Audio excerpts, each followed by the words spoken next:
बिस्मिल्लाहिर्रहमानिर्रहीम, अस्सलाम वालेकुम, सुबह बखैर, वेलकम टू सुनो पाकिस्तान। नाजरीन, नए हफ्ते का पहला दिन है और एक और बेहतरीन मालूमाती और फैमिली मॉर्निंग शो लेकर हम आपके सामने आ चुके हैं। मैं हूँ उज़ैर मलिक।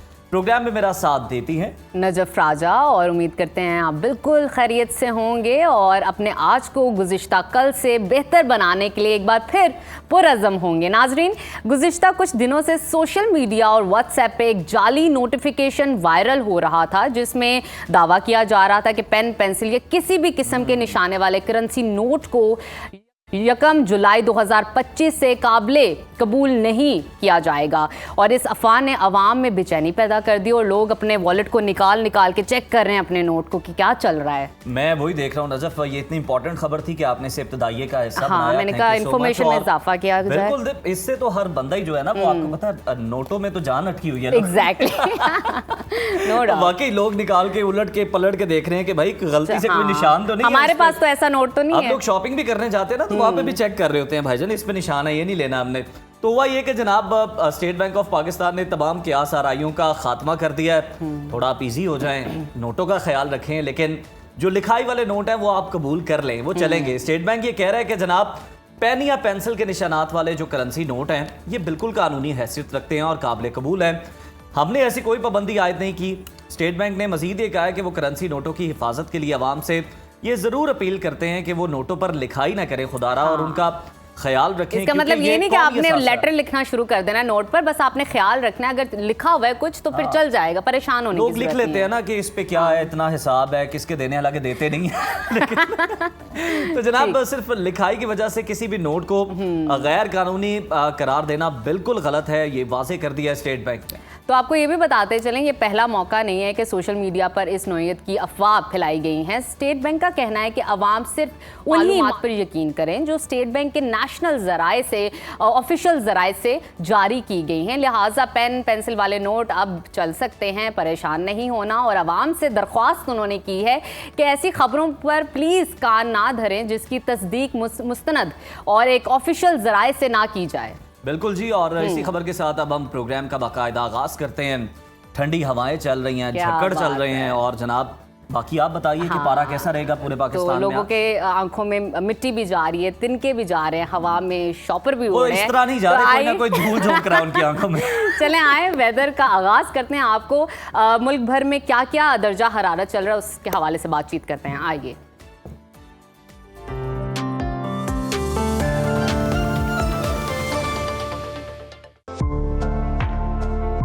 मुल्क भर में गर्मी की शदीद लहर ने शहरियों का जीना मुश्किल कर दिया है। पंजाब, बलूचिस्तान और सिंध के अक्सर मकामात जबकि खैबर पख्तूनख्वा के बेशतर मैदानी इलाकों में दर्जा हरारत 40 डिग्री से ऊपर चला गया है। महकमा मौसमियात ने 20 मई तक हीट वेव बरकरार रहने का इम्कान जाहिर किया है। हीट वेव के बायस पंजाब भर में तालीमी इदारों में 22 मई से मौसम गर्मा की तातीलात की तजवीज़ दे दी गई है। मुख्तलिफ शहरों में मौसम की क्या सूरत हाल है, आइए जानते हैं। सबसे पहले जिक्र करते हैं गिलगित बल्तिस्तान का, जहां हीट वेव के असरात ने दर्जा हरारत में गैर मामूली इजाफा कर दिया है। गिलगित में आज ज़्यादा से ज़्यादा दर्जा हरारत 36 और कम से कम 12 डिग्री रहने का इम्कान है। स्कर्दू की तरफ चलते हैं। स्कर्दू में आज ज़्यादा से ज़्यादा टेम्परेचर 29 और कम से कम 9 डिग्री रहने की तवक्को है। महकमा मौसमियात के मुताबिक अगले 24 घंटे के दौरान गिलगित बल्तिस्तान के बेशतर मकामात पर गरज चमक के साथ बारिश का इम्कान है।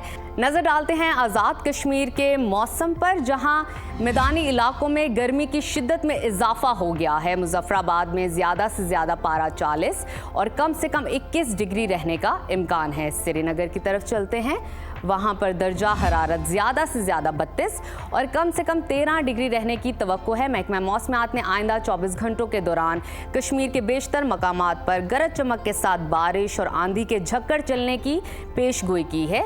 आगे चलते हैं, आपके साथ शेयर करते हैं खैबर पख्तूनख्वा का मौसम, जहां बेशतर इलाके शदीद गर्मी की लपेट में हैं। पेशावर में आज ज़्यादा से ज़्यादा दर्जा हरारत 43 और कम से कम 26 डिग्री रहने का इम्कान है। सवात की तरफ चलते हैं, जिसको पाकिस्तान का स्विट्ज़रलैंड कहा जाता है। वहाँ पर टेम्परेचर ज़्यादा से ज़्यादा 34 और कम से कम 9 डिग्री रहने की तवक्को है। महकमा मौसमियात के मुताबिक आइंदा 24 घंटों के दौरान चित्राल, दीर, सवात, कोहिस्तान, एबटाबाद, मानसहरा, बटग्राम और डेरा इस्माइल खान में बारिश का इम्कान है, जबकि वस्ती और जनूबी अजला में दिन के औकात में शदीद गर्मी पड़ेगी। और अब आगे चलते हैं, पंजाब का मौसम आपके साथ शेयर करते हैं, जहां झुलसा देने वाली गर्मी का राज बरकरार है। रहीम यार खान का पारा 47, जबकि बहावल नगर, डेरा गाजी खान और बकर में दर्जा हरारत 46 डिग्री तक पहुंच गया है।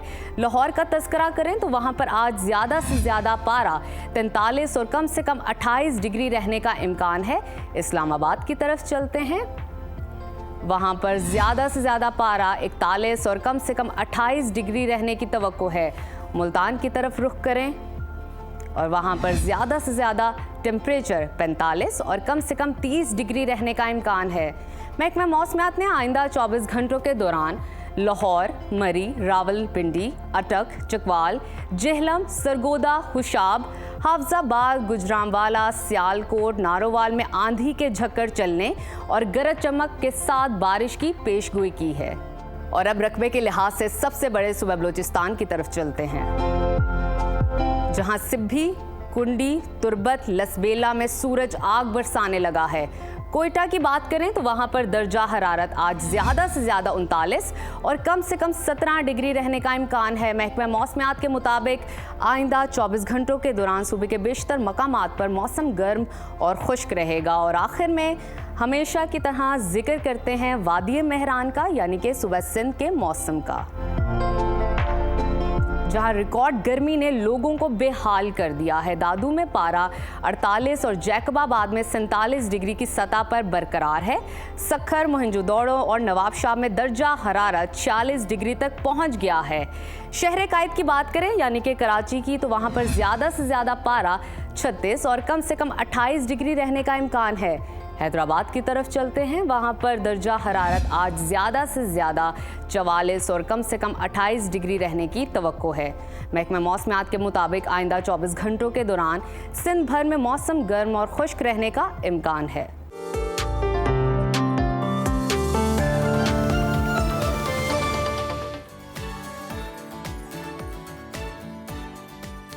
प्रोग्राम के सिलसिले को आगे बढ़ाते हैं, बात कर लेते हैं पाकिस्तान की अजीम फतह की। दुनिया भर में पाकिस्तान के अस्करी किरदार की भरपूर सताइश की जा रही है। पाकिस्तान की मुसल्लह अफवाज की बहादुरी, पेशावराना महारत और बेमिसाल क़यादत को सलाम पेश किया जा रहा है। बरतानिया, अमरीका और खलीजी ममालिक मिलकर पाक भारत जंग बंदी को पायदार बनाने के लिए सरगर्म हो चुके हैं। बरतानवी वज़ीर ख़ारजा ने हाल ही में पाकिस्तान का दौरा किया और खुलकर ये वाज़ेह कर दिया कि हम पाकिस्तान के साथ खड़े हैं, एतमाद साजी के इक़दाम पर काम कर रहे हैं और भारत को सिंतास जैसे तारीखी मुआहदों की खिलाफ वर्जी से बाज रहना होगा। नायब वज़ीर आज़म इसहाक डार कहते हैं कि पाक भारत कशीदगी कम करने पर काम कर रहे हैं। DGMOs के दरमियान राब्तों के कई राउंड्स हो चुके हैं। अगर मरहला मुज़ाकरात का होगा तो हम भारत से मुज़ाकरात के लिए तैयार हैं। DGISPR लेफ्टिनेंट जनरल अहमद शरीफ चौधरी ने गैर मुल्की मीडिया को इंटरव्यू में भारतीय दहशतगर्दी को एक बार फिर से दुनिया के सामने बेनकाब करते हुए बताया कि भारत खित्ते में खास तौर पर पाकिस्तान के अंदर ख्वारिज और दहशतगर्दों की सरपरस्ती कर रहा है और हकीकत को छुपाने के लिए पाकिस्तान पर इल्ज़ाम लगा रहा है, मगर वो झूठे बयानिए के पीछे अब नहीं छुप सकेगा। उन्होंने वाज़ेह किया कि हम पुरतशद्दुद कौम नहीं, हम एक संजीदा कौम हैं। पाकिस्तान की पहली तरजीह अमन है, हम अमन और इस्तेहकाम के ख्वाहां हैं, मगर भारत खित्ते के अमन को सबूताज करने, पाकिस्तान को गैर मुस्तहकम करने और दहशतगर्दी को सियासी हथियार के तौर पर इस्तेमाल करने से बाज ही नहीं आ रहा। इलावा अजीब इससे अफगानिस्तान में अपना असर रसूख बढ़ाना शुरू कर दिया और तालिबान के साथ खुफिया गठजोड़ कर रखा है। भारत एक तरफ आलमी स्टेज पर अमन का दावेदार बनता है तो दूसरी तरफ दहशतगर्द ग्रोहों और खवारिज की सरपरस्ती करके खित्ते के अमन को तबाह करने पर तुला हुआ है। वक्त आ चुका है कि आलमी ताकतें भारत के दोगले चेहरे को पहचाने, वरना खित्ते की आग सिर्फ सरहदी लकीर तक महदूद नहीं रहेगी बल्कि पूरी दुनिया के अमन को तबाह कर देगी। इसी तमाम तर सूरत-ए-हाल पर बात कर लेते हैं। हमारे साथ मौजूद हैं दिफाई तज्जियाकार जनाब ब्रिगेडियर रिटायर्ड मसूद अहमद खान साहब। बहुत शुक्रिया मसूद साहब, सुबह बखैर and welcome to Suno Pakistan. Sir, Pakistan और भारत के दरमियान सीज फायर और DGMOs के दरमियान राबते जो कि पहले भी होते रहते हैं, ये कितनी अहमियत के इस वक्त हामिल हैं? इस टाइमिंग को अगर हम मद्देनजर रखें, क्या ये पायदार अमन की तरफ पेशरफ्ती से समझा जाए या ये फिर वक्ती स्ट्रेटेजिक इकदाम है आपके नजदीक? नहीं, मेरा ख्याल में ये बड़ा इंपॉर्टेंट स्टेप है। और देखें कि सीज फायर की तरफ जो भी कदम जाएगा एक मुस्बित कदम के तौर पर देखा जाएगा और यकीनन इसकी बुनियाद DGMOC होते हैं या बिटवीन द टू मिलिट्रीज होती हैं। और सीज फायर का कंसेप्ट भी यही है जो पाकिस्तान और इंडिया के दरमियान सीज फायर है। It is the understanding between the two militaries हैं और इसमें कोई रिटन डॉक्यूमेंट नहीं है। जो DGMOs की अंडरस्टैंडिंग होती है और मिलिट्री की लीडरशिप की जो अंडरस्टैंडिंग होती है उससे को इम्प्लीमेंट किया जाता है। और पहली दफ़ा 2003 में हुआ था और फिर दरमियान में ये टूट गया था। फिर 2021 में अगर आपको याद हो 25 फरवरी 2021 में दोबारा हुआ था। अब रिसेंटली इसको दोबारा इंडिया ने उसको जब ये सो कॉल्ड ऑपरेशन सिंदूर था उसमें दोबारा वायलेट किया और अब दोबारा इस पर बातचीत हुई है और सीज फायर की जो बुनियाद रखी गई तो दोबारा वो इंटैक्ट है। होपफुली ये चीज़ें बेहतरी की तरफ जाएंगी क्योंकि बुनियाद जो है DGMOs था। बिल्कुल ठीक। नायब वज़ीर आज़म इसहाक डार कहते हैं कि अगर मरहला मुज़ाकरात का होगा तो पाकिस्तान भारत से मुज़ाकरात के लिए तैयार है। मैं सर आपसे ये समझना चाहूँगी कि यहाँ सीज़ फायर पर मज़ीद मुज़ाकरात की बात हो रही है या पाकिस्तान और भारत के दरमियान हल तलब मामलात पर मुज़ाकरात की बात हो रही है? मुझे आपकी आवाज़ कट रही थी तो मैं सही सुन नहीं पाया। आपने जब सागदार का मेंशन किया वो मुझे पता चला। ठीक है, मैं आपसे ये पूछना चाह रही हूँ सर, मुज़ाकरात की उन्होंने बात की है कि हम भारत और पाकिस्तान के दरमियान मुज़ाकरात के लिए तैयार हैं। आपसे ये समझना चाहूँगी कि यहाँ पर सीज़ फायर पर मज़ीद मुज़ाकरात की बात हो रही है या पाकिस्तान और भारत के दरमियान हल तलब मामलात पर मुज़ाकरात की बात की जा रही है? देखिए पहला एक स्टेप तो DGMOs की है, मिलिट्रीज के दरमियान अंडरस्टैंडिंग है, उसके साथ साथ साइमल्टेनियस बातचीत चल सकती है। अच्छा। और पाकिस्तान देखें हमेशा अमन की बात की है। पाकिस्तान हमने कहा भी हम अमन के अलमबरदार हैं जी। और हम बातचीत के लिए तैयार हैं, जिस तरह प्राइम मिनिस्टर ने कई दफा कहा है और जिस तरीके से इसहाक डार जो फॉरेन मिनिस्टर है उन्होंने कहा है। और पाकिस्तान दुनिया भर में अपनी जो क्रेडिबिलिटी है, सिंसेरिटी है, हमने उसका अमलन मुजाहिरा किया है। जिस तरीके से हमने रिस्पॉन्सिबल स्टेट के तौर पे अपना आप को पेश किया तो अभी भी हम बातचीत के लिए तैयार है, तमाम अमूर में बातचीत के लिए तैयार है। और लेकिन एट पैरिटी भी होगी, जो दुनिया मानती है पाकिस्तान इज ए कंट्री जिसको भी एक्सेप्ट कर लिया है, पाकिस्तान की रेलेवेंस एस्टेब्लिश हो चुकी है। अब कोई country at par with India बातचीत होती है, जिस तरीके से प्रेसिडेंट ट्रम्प ने 20 दफा जिक्र किया है, जब अब मिडिल ईस्ट में 6 दफा पाकिस्तान का जिक्र किया। सो देयरफॉर देखें बातचीत के लिए पाकिस्तान तैयार है लेकिन पैरिटी के साथ। बिल्कुल ठीक है मसूद साहब, भारत का खुफिया नेटवर्क हो, ख्वारिज की सरपरस्ती, बलोचिस्तान में जो दहशतगर्दी के शवाहिद हैं वो हमारे पास मौजूद हैं। पाकिस्तान इन पहलुओं को आलमी इदारों तक मौसर तरीके से उजागर करने के लिए किस तरह की जारहाना हिकमत अमली जो है वो अपनाना चाहिए पाकिस्तान को? और साथ ही साथ हमने ये भी जो वाक़या देखे थे कि इंडिया के अंदर जो जिस तरह से जो शहरी हैं जिस तरह से यूरेनियम का वो कारोबार कर रहे थे खुलेआम, वो बहुत ज़्यादा पकड़े गए और आलमी मंजरनामे पर भी आया। तो सर किस तरह की हिकमत अमली हमें अपनाने की ज़रूरत है और दुनिया को बताने की ज़रूरत है, किस अंदाज? इम्पोर्टेंट है पाकिस्तान के अंदर जो दहशतगर्दी इंडिया करवा रहा है 1950 के बाद से हम देखते हैं अफगानिस्तान को यूज करता रहा है और हमारे पास बेतहाशा एविडेंस है और किताबें इसमें लिखी जा चुकी हैं। अगर एक और इंडिया ने अविनाश पलीवाल ने किताब लिखी है माय एनिमीज एनिमी, उसमें तमाम डिटेल्स दी हुई हैं। 5 डोजियर पाकिस्तान जमा करवा चुका है। 2009 में पहला डोजियर था, 2020 में लास्ट डोजियर जमा करवाया और जिसमें हमने इंडियन टेररिज्म इन पाकिस्तान के सबूत हमने दिए हैं। और इसके साथ साथ अब जो डोजियर हम एक दे रहे हैं जिसमें तमाम जो हकाइक है, जिस तरीके से डेवलपमेंट हुई है, किस तरीके से फॉल्स फ्लैग ऑपरेशन है, इनकी हकीकत क्या है, वो भी हम अभी जो भी जमा करवा रहे हैं। जो अभी हमारे जो डॉक्यूमेंट मीडिया को भी रिलीज हुआ है।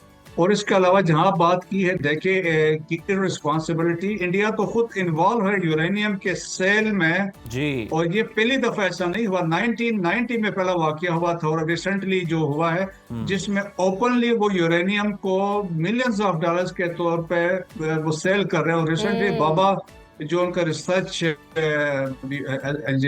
एटॉमिक एजेंसी है जी। वहां से चोरी हुए हैं ये यूरेनियम। देखिए कितना सीरियस है। तो FATF वालों को इसको यकीनन हमें इसका इदराक होना चाहिए कि इंडिया में क्या हो रहा है। और इसके अलावा पाकिस्तान के पास ये केस बनता, हम ये केस इंटरनेशनल फ्रंट पे इसको रेज कर सकते हैं कि इंडियन किस तरीके से वहां पे यूरेनियम की खरीद फरोख्त हो रही है। इसके अलावा ये भी वो जो हमारे पास चीजें आई थी कि जो इस्लामिक स्टेट है उसको जो भी कुछ जो वेपन्स इक्विपमेंट जा रहा है, कंपोनेंट्स जा रहे हैं, वो भी इंडिया के थ्रू जा रहे हैं। और उसमें कुछ ऐसे ट्रांजैक्शंस भी आई थी बाद में, तो वो रिपोर्ट हुई अमेरिकन पेपर्स में प्रिंट मीडिया ने कैरी किया कि जिसमें कि इसमें कुछ ट्रांजैक्शन ऐसी हुई they was suspicious. So India देखिए कि जहां हम कहते हैं टेररिज्म पाकिस्तान में करवा रहा है, वो टेररिज्म इंटरनेशनल ट्रांसनेशनल भी करवा रहा है। जिस तरीके से कनाडा में, यूनाइटेड किंगडम में, यूनाइटेड स्टेट्स में, पाकिस्तान के अंदर कश्मीरियों के असोसिनेशन, और गार्डियन ने इस पे स्टोरी कैरी की है, द वाशिंगटन पोस्ट ने इस पे लिखा, न्यूयॉर्क टाइम्स ने लिखा है, BBC ने लिखा है। तो इंडिया देखें कि टेररिज्म को एक्सपोर्ट कर रहा है, पाकिस्तान के पास बराबर शवाहिद मौजूद है, तो पाकिस्तान के पास एक स्ट्रॉन्ग केस बनता है। जिस तरीके से अभी हमारे एक डेलीगेशन जा रहा है वो जाके ये चीजें यकीनन बहुत अच्छे लोग जा रहे हैं, तो वो वहां पे जाके पेश भी कर सकते हैं। और पाकिस्तान वक्तन फवक्तन ये चीजें इंटरनेशनल कम्युनिटी को बता भी रहा है। यूनाइटेड नेशन सिक्योरिटी काउंसिल के फोरम पे भी ये चीजें हम बता चुके हैं किस तरीके से पाकिस्तान के अंदर दहशतगर्दी में ये इन्वॉल्व है, अफगानिस्तान को ये यूज कर रहे हैं। प्रॉक्सी जितने हैं, ब्रास भी इनकी बनाई हुई है, फितराल फारिश भी इनके लिए काम कर रहे हैं और सबूत हैं। और मोर रिसेंटली भी देखें कि जो मेजर संदीप के साथ जो लिंक था अब्दुल मजीद नामी एक बंदे का जी, वो भी एस्टेब्लिश हुआ कि जिस तरीके से वो चाह रहे थे कि सिविलियंस को टारगेट करें। सो इनका मकसद ही यही है कि सिविलियंस को टारगेट करो, इम्पैक्ट क्रिएट करो। और यही तरीके से है पाकिस्तान ने, जबकि देखे अभी हमने जब ऑपरेशन मार्का हक में के अंदर जब ऑपरेशन बुनियाद महसूस किया तो हमने मिलिट्री टारगेट्स को हिट किया, नॉट की सिविलियन टारगेट्स। बिल्कुल ठीक है। DGI SPR ने दो टोक अल्फाज में वाजे किया है कि हम संजीदा और पुरअमन कौम हैं। सर, एज अ एनालिस्ट आपसे जानना चाहूँगी, ओवरऑल पाकिस्तान की इस स्ट्रैटेजिक डॉक्ट्राइन को दुनिया में आप किस हद तक पज़िराई मिलते हुए देख रहे हैं और दुनिया का फीडबैक इस पर क्या है, क्या हाइपोथेसिस है? देखिए पाकिस्तान का पहली दफा हमने ये देखा है कि पुलवामा हुआ था तो दुनिया एक तरफा हो गई थी, लेकिन इस दफा not a single country India के जो नैरेटिव था उसको उन्होंने एक्सेप्ट किया। देखें क्योंकि बड़ी कोशिश रही कि प्रेसिडेंट ट्रम्प कहीं किसी तरीके से टेररिज्म की बात करें, उन्होंने बिल्कुल बात ऐसी नहीं की है। जब दुनिया का कोई मुल्क ऐसा नहीं है।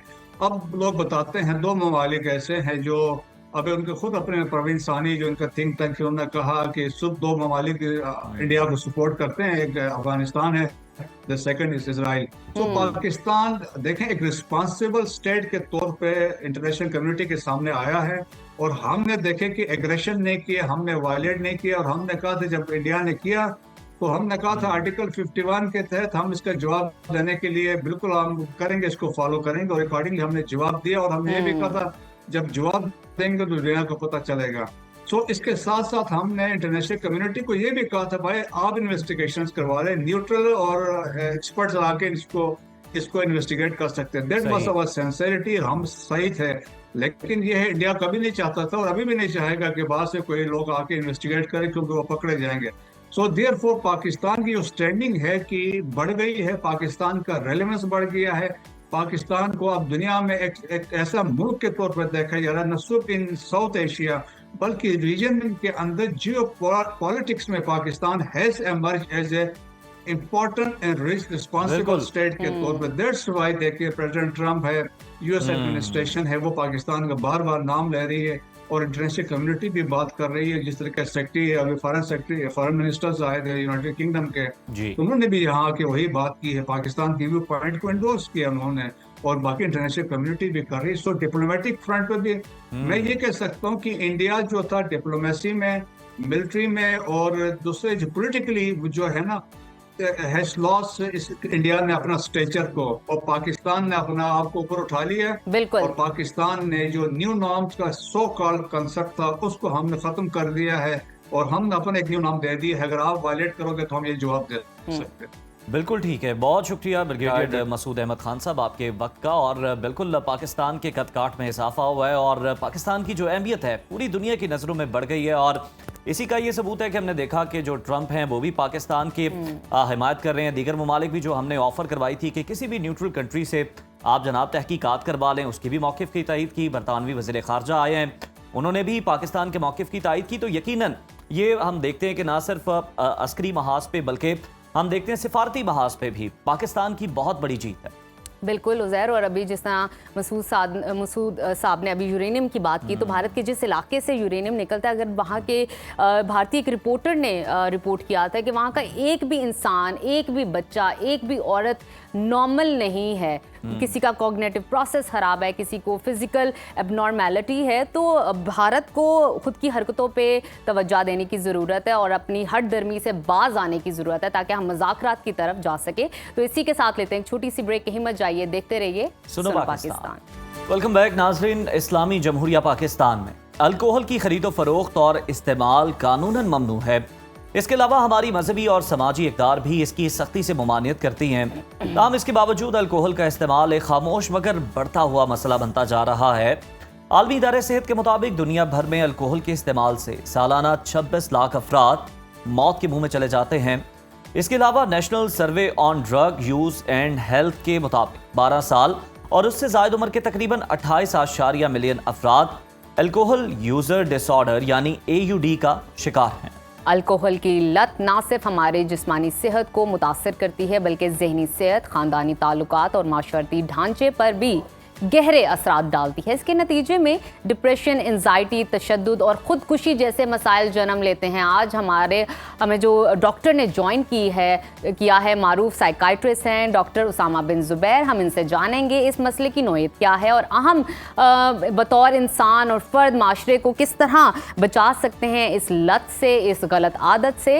Welcome to Suno Pakistan doctor साहब। आपसे जानना चाहूँगी, पाकिस्तान जैसे इस्लामी मुल्क में जहाँ अल्कोहल पर कानूनी और मजहबी पाबंदियां हैं, फिर भी इसका इस्तेमाल क्यों हो रहा है और इसके पीछे कौन से समाजी और नफ्सियाती अवामिल कार फरमा हैं? थैंक यू सो मच, आपने आज ये टॉपिक उठाया। देखें, जिस तरह इस मुल्क में बाकी इस्लामी कवानीन नाफिज हैं और उन पे अमल हो रहा है या बाकी कवानीन नाफिज हैं, उतना ही अल्कोहल पे भी हो रहा है। मेरे पास जब बच्चे आते हैं, ज़्यादा यंगस्टर्स आते हैं और मैं उनसे पूछता हूँ कि जी आपको कहाँ से मिलती है, ये तो बैन है। वो कहते हैं डॉक्टर साहब हम आपको बताते हैं, आपको चाहिए आपको ला के देते हैं। तो ये उतनी ही आम मिल रही है जितने कोक के कैन मिल रहे हैं, पेप्सी मिल रही है। तो we should be concerned about it.